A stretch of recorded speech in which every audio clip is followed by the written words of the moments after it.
terkait dengan adanya temuan virus super flu di tanah air. Rumah Sakit Muhammad Hussein segera berkoordinasi dengan Dinas Kesehatan Provinsi Sumatera Selatan untuk mengantisipasi virus ini serta menyiapkan prosedural dan penanganannya.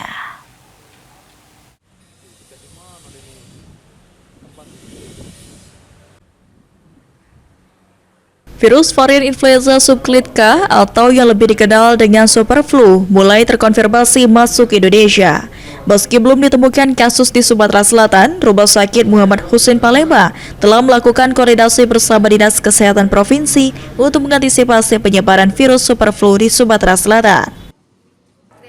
Direktur SDM Pendidikan dan Penelitian Rumah Sakit Muhammad Hussein Palembang, Dr. Triana Puspita Dewi mengatakan, saat ini Rumah Sakit Muhammad Hussein telah melakukan berbagai persiapan penanganannya karena gejala penyakit yang ditimbulkan oleh virus super flu relatif sama dengan virus lainnya, sehingga pasien yang terpapar perlu adanya pengecekan lebih lanjut melalui pemeriksaan penunjang.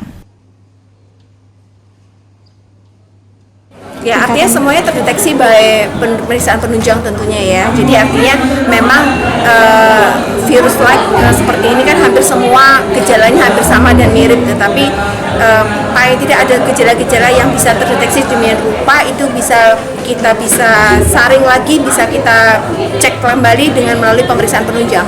Karena tanpa ada pemeriksaan penunjang kita juga nggak bisa mendeteksi bahwa ini apakah virus yang baru atau yang flu common cold yang seperti biasa. Apa sih Bu? Menurut Dr. Triana Puspita Dewi, melalui penerapan hidup bersih dengan menjaga higien dan sanitasi, serta menerapkan hidup sehat, dapat mencegah dan memutus rantai penyebaran penyakit yang disebabkan oleh virus. Eki Saputra, PAL TV.